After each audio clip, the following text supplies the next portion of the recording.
So ang video natin ngayon, para to sa lahat na gustong matuto sa gardening. Gusto ko lang i-share dol ang actual nga ginagawa ko dito. Bahala na kung marami na tayo. Bahala na kung mahal ang abono dol. Ang importante na tuloy-tuloy lang po tayo sa ating gawain. So ngayon dol, sinishare ko lang to ang video na to para ipapakita ko sa inyo ang dapat kong gawin sa area ko. At may idea kayo kung ano ang dapat nyong gawin din once na magtrabaho kayo ng ganito. Pero iksip lang sa mga veterano, sa mga matagal na nagtrabaho. Alam ko dol may mga kanya-kanya tayong pamamaraan about aning pag-gardening. So with the experience lang, with the observation, para lang to sa akin. Kaya sinishare ko lang po to dol para sa mga ka-farmers natin nga bagawan. So sabayan niyo ako sundan nyo lang ang video natin hanggang sa dulo para ipapaliwanag ko sa inyo kung ano ang dapat gawin sa mga ganitong setup. So let's go. Nakita nyo dol?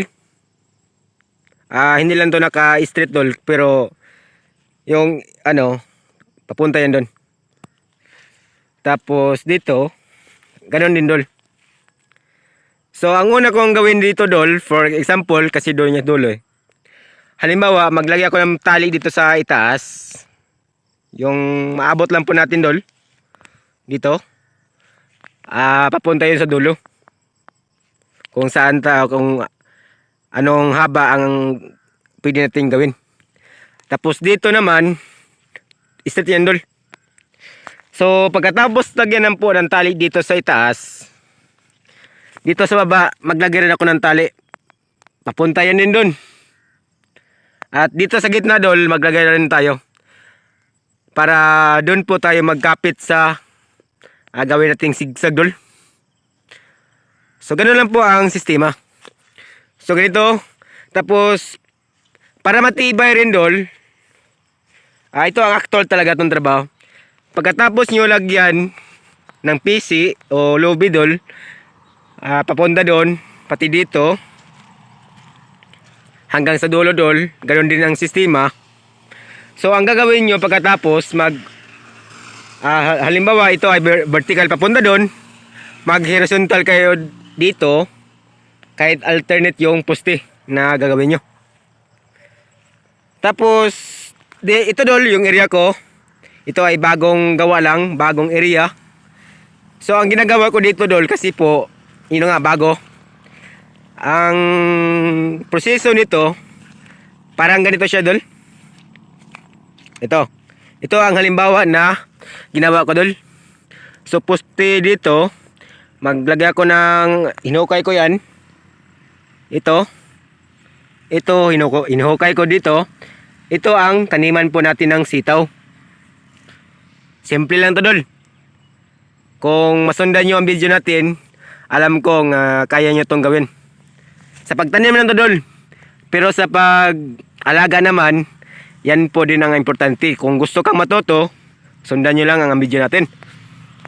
Yung mga old video natin dol, may mga tutorial doon kung paano.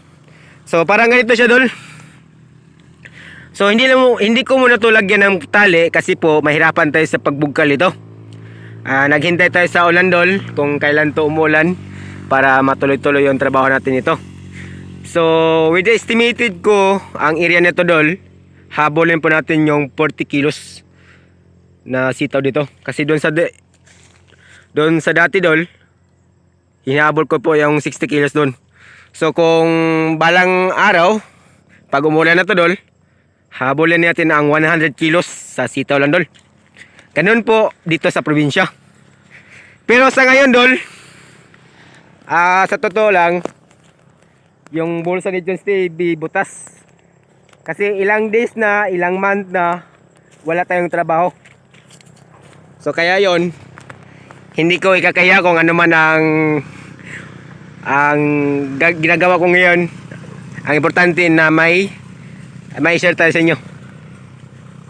So dito naman, dito Ito dol.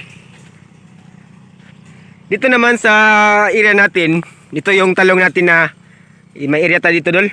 Pag naparecover natin to 100%, aabot to ng isang sako dito o aabot ng 30 kilos sa area na to, kasi estimated na to dol. Ito, hindi ko pa to natapos dol, pero tandaan nyo, pag finish na dol, ganito ang mangyari. O, di ba? Dinandahan ko lang to dol. At ito ang ano natin, yung area natin na tinataniman po ng talong, sitaw. At dito dol, may ano to. Tingnan dol. Buhay na sana yung iba dito.